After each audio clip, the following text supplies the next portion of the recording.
Well, hello, believe it or not, we're back to another Friday. Today is the, I believe the 18th? Something like that. Anyway, we're getting on in the month. Before you know it, we'll be halfway through the year, and it seems like we only just started it a little while ago.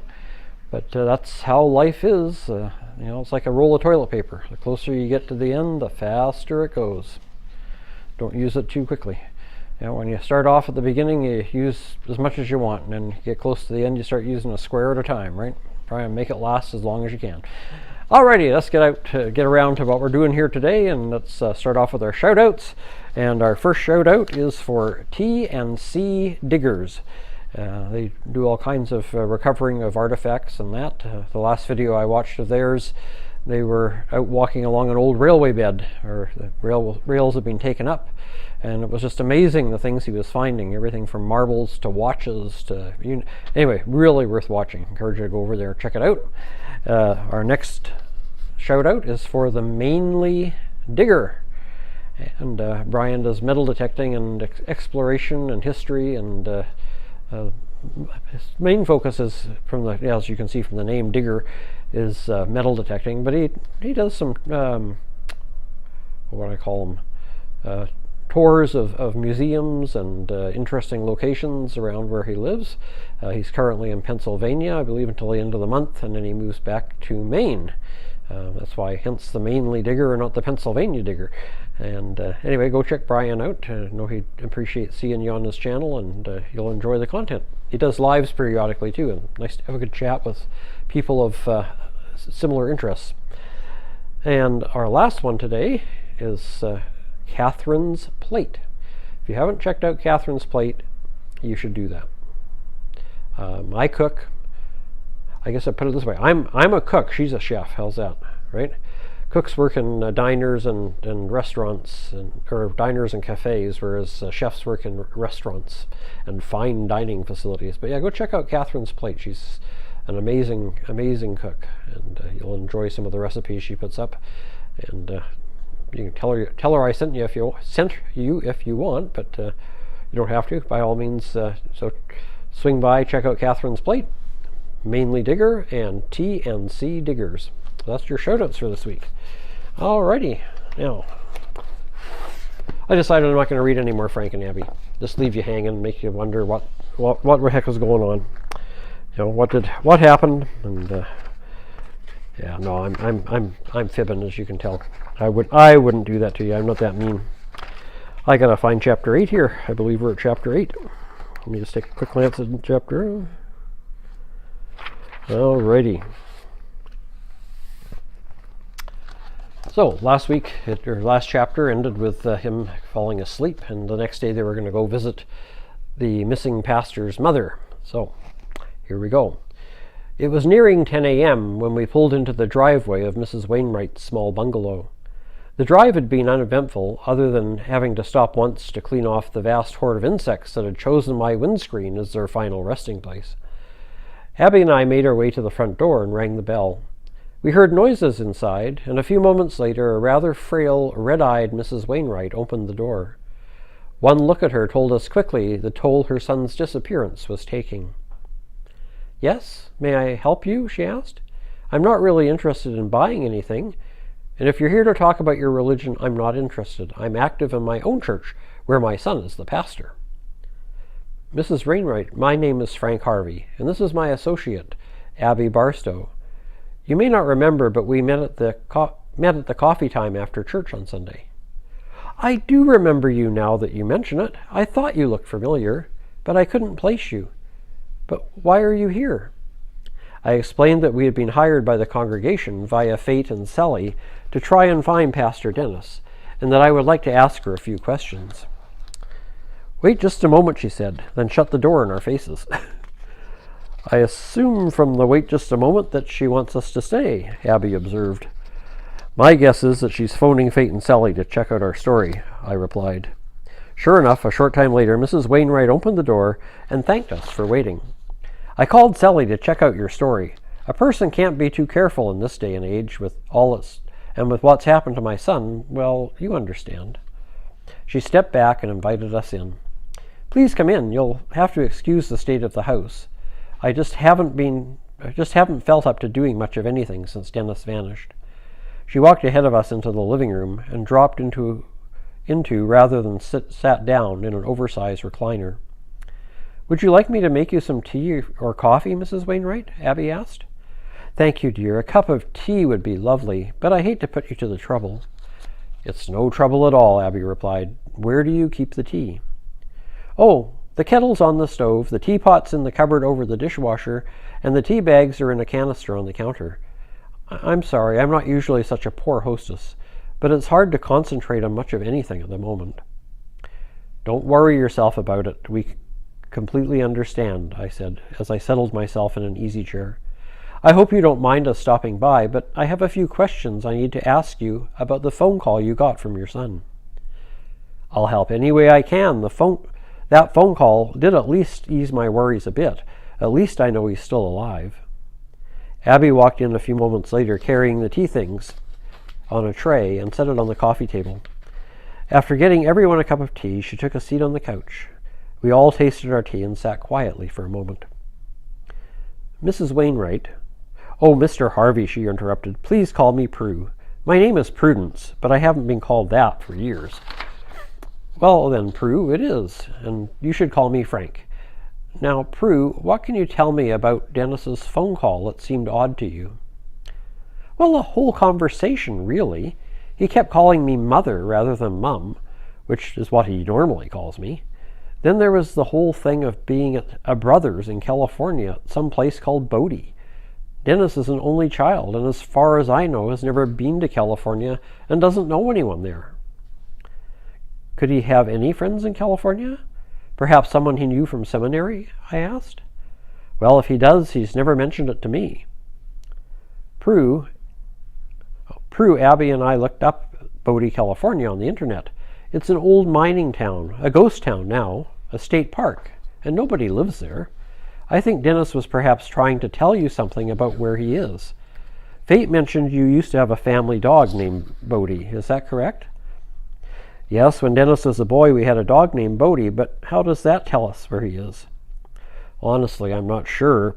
Was there anything special about Bodie? Perhaps something about Bodie's breed, or where he came from, or something that twigs a certain memory for you?" Prue looked up at the ceiling as she dug in her memory, seeking answers to my questions.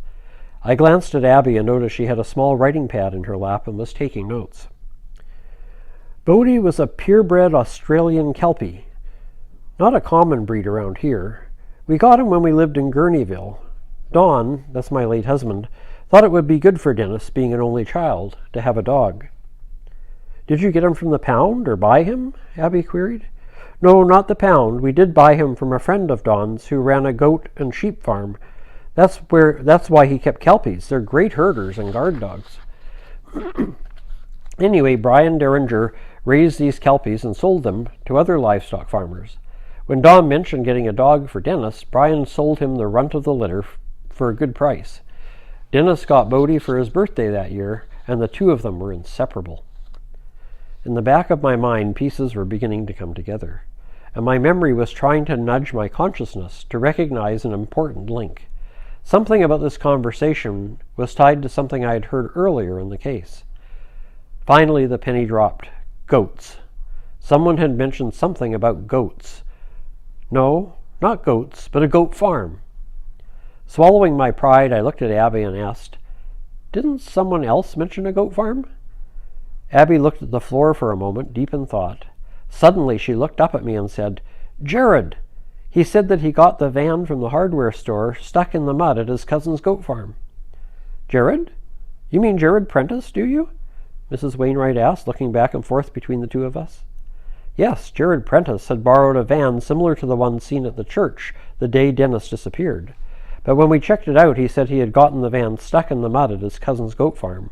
He was delivering some plywood to her, I answered. Well, that would have to be Debbie Derringer. She took over the farm from her parents when Brian and Letty retired. They moved to Florida 4 years ago, Mrs. Wainwright informed us. Why, yes, you're right. Jared did say his cousin's name was Debbie, Abby replied. In my mind, a theory was starting to take shape.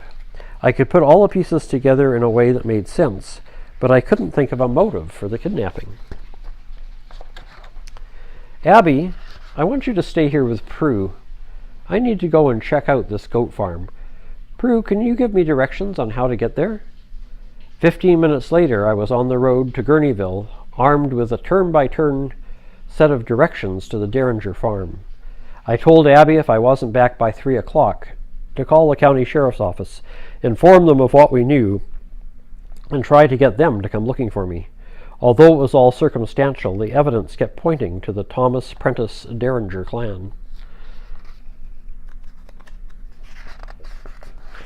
And my pages are sticking together. There we go. And that's the end of chapter 8. It's kind of a short chapter, but hey, sounds like we're on the game is afoot, as Sherlock Holmes would say.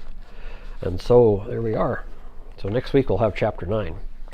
Alrighty, now comes that time that all of you pause the video and make a nice comment and leave, because you don't really want to hear the groaner, right? Alrighty, time for the groaner. Well, during the time of the Depression, of course, jobs were hard to come by, but this young man who came from a rather well-to-do family and still had some money and could afford to send him to university, this young man graduated from university with a degree in mechanical and civil engineering. He had a double degree, so not the dullest pencil in the bunch, right? And he looked around for a job, and finally one of the railway companies hired him, and so he started working for them. Well, they didn't really have a job for him in the engineering department to do drafting and designing bridges and that sort of thing, but they promised him that at some point they would have an opening and they'd move him into it then.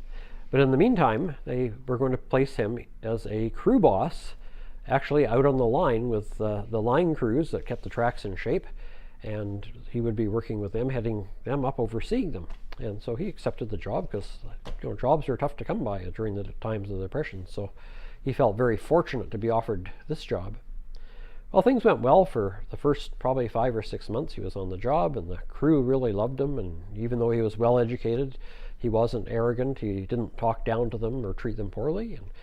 And he just acted like one of the guys, and he would roll up his sleeves and pitch in if they needed an extra hand, and just a really nice all-around guy, and everybody loved him.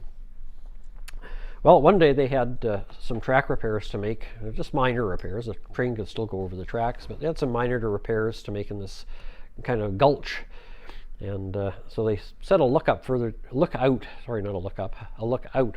the track in each direction to watch for trains coming, so that they could get out of the way of the trains before they got to that area on the track. So the two fellows went walking off either direction to do their lookout duties, and both of them had whistles to blow if they saw the train coming, because if they saw the train a long way off and they blew their whistle, everybody had time to get off the tracks.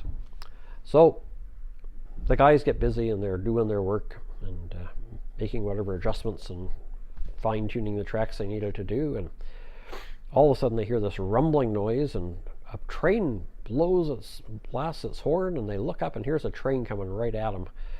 Well, of course, all the guys, they just clear off the tracks and run up the sides of the hills on either side to get out of the way of the train, except for the engineer. And he stands there looking at this train for a second, and then he turns around and he starts running down the track as fast as he can go. Well, of course, he can't outrun a train, and eventually the train caught up with him, and just at the last minute he realized he was going to get hit, so he jumped off the tracks and rolled down the embankment, bruised himself up and cut himself and just made a mess of himself. Well, the train went off and he finally got up, and luckily no broken bones, no major injuries, just more bruised ego and bruised pride and lots of little cuts and nicks and scrapes and burns, and you name it. He looked pretty black and blue from head to toe, and was going to need a few band-aids, let's put it that way. Well, he hobbles back down the track to where they were working, and by that time the other guys had come back down off the embankments on either side. And they look at him and said, "What happened to you?" And he said, "Well, I almost got run over by the train." "Well, yeah, we saw. Like, what were you thinking? Why didn't you, when we heard the train coming, get off the tracks like the rest of us did? Granted, we didn't have much warning, but, get off the tracks." "Well, why didn't Smithers blow his whistle?" "Well, we sent one of the guys to find out. Well, he probably fell asleep or something. But anyway, we've still had enough time to get off the tracks. Why didn't you get off the tracks? What made you go running ahead of the train?" Well, guys, I'm an educated man. And I know darn well if I couldn't beat the train on the flat, there's no way I was going to beat it uphill. There you go. So take care and God bless. We'll see you next Friday for Chapter 9 of the Frank and Abby mystery, The Answers Man. I hope you're enjoying it so far. If you're not, then don't tune in next Friday to listen to Chapter 9 because it'll be more of the same, right? Alrighty. Take care. Have a great weekend. Stay safe and God bless.